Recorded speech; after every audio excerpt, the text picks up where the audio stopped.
Coming up in Mountain News this morning, the man accused of killing 3 police officers and a canine officer faces a host of serious charges for his crimes. And a man accused of killing his ex-girlfriend is sentenced to decades behind bars. Dedicated to Eastern and Southern Kentucky, this is WYMT Mountain News this morning. Good morning to you on this, it's Tuesday. I'm Dakota Makris. It's almost 5 o'clock.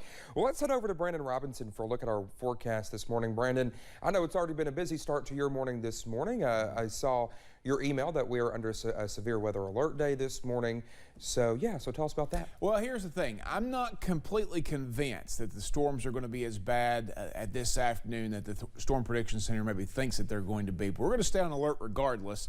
And of course, we have certain criteria that it's an instant severe weather alert day, and a slight risk 2 out of 5 is one of those. So we'll keep an eye on things today. We'll just kind of see how it plays out. But right now, not a thing out there. Some fog out there this morning, but scanning clear skies. I actually saw a little bit of the moon behind the clouds, or behind the fog this morning when I was driving in. It wasn't too bad, but the fog thick and dense in some areas. We're going to continue to watch that as we head throughout the first part of your day.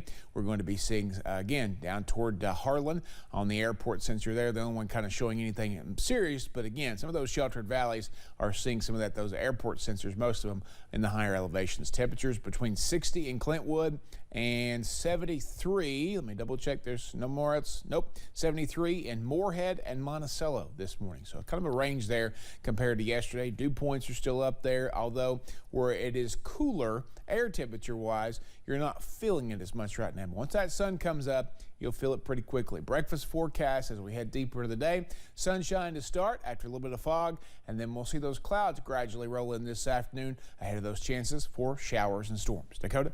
All right, Brandon, thank you. Well, it's been nearly 2 weeks since 3 police officers and a police canine died in an ambush in Floyd County.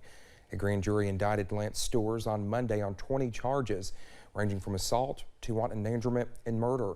Floyd County Commonwealth's attorney Brent Turner says his office is considering seeking the death penalty. Floyd County attorney Keith Bartley, a witness to the shootings, was in the courtroom yesterday. I don't know how you say to somebody, let's begin the healing process. I don't have the magic words. If I had the magic words, I would have used them all week. Stores is set to appear in front of a circuit court judge this morning. A Scott County man will spend the next 45 years in prison for killing his ex-girlfriend. A judge handed down the sentence to Joseph Hicks Monday morning. Hicks pleaded guilty to killing Sheena Baxter last month. She died in February 2020. Hicks hid her body in a storage unit in Madison County. Police found her body several days after she was reported missing. Prosecutors say this was particularly a disturbing crime. All murder is horrific. This one was particularly horrific. He abused her body when it was over.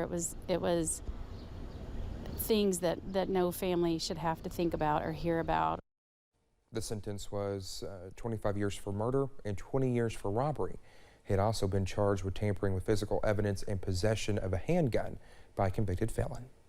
Well, the Boyd County Sheriff's Office says a Net Care ambulance rolled in a single car crash along US 23 near the Lawrence County line around, it was early Saturday morning. It was around 2 o'clock Saturday. Patrick Todd Gerald was behind the wheel when the crash happened, while a patient and caregiver were riding in the back. However, no one got hurt. A citation says Gerald told deputies he took several sleeping pills about 4 hours before being dispatched to transport a run. The documents also say he tried to refuse taking the transport call because he didn't believe he should be driving, but he says he was told by a dispatcher that he had to. Williamsburg police officers are warning of an ongoing scam where someone is impersonating an AT&T representative. Well, this is to gain access to account information. Williamsburg Police is asking people to be careful about who they share their information with. And several newly passed laws in Kentucky will go into effect this week, including one that toughens the penalties for fentanyl dealers. Well, the bill requires those convicted of trafficking fentanyl to serve at least 85% of the sentence, up from the current 50%. Also taking effect this week, Senate Bill 83, affecting transgender athletes. It prevents male to female transgender students from participating in girls' sports. Another controversial bill this session passed to establish funding for charter schools. while House Bill 252 will allow 18-year-olds to sell and serve alcohol. And finally, a law to punish porch pirates makes it a Class D felony to steal or destroy mail packages. The ACLU and the Attorney General's office have less than 1 week to turn in briefings before a judge makes his decision on a temporary injunction involving Kentucky's abortion ban. A temporary restraining order is allowing abortions to continue. The state's trigger law banning almost all abortions went into effect right after the U.S. Supreme Court overturned Roe v. Wade. The ACLU filed a lawsuit against it, saying it violates the state's constitution. Attorney General Daniel Cameron says the state constitution does not give rights to an abortion. If the judge grants the temporary injunctions, abortions will be allowed to continue until the case is heard. The National Prevention Lifeline Network is expanding its 988 suicide hotline across the country beginning this Saturday. You can call, text, or chat 988 and be directly connected to trained counselors. They are part of the existing National Suicide Prevention Lifeline Network. The Lifeline's network has more than 200 crisis centers and has been operating since 2005. Kentucky's record-breaking economic momentum continues. Yesterday, Governor Andy Beshear announced the state's fiscal year 2022 general fund receipts grew at the highest rate in more than 30 years. Officials reported a more than 14% growth during the last year. The general fund receipts totaled nearly $15 billion. This is the second highest surplus ever, surpassed only by last year's record amount. All these receipts show that personal income, sales, and business income are all going up significantly, and even our road fund is up. My administration has delivered now the highest and the second highest revenue surplus in the history of Kentucky, thanks to strong fiscal management and a hot, record-breaking economy.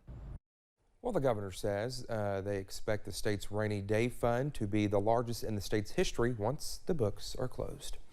Well, thank you so much for getting your Tuesday started with us here on Mountain News this morning.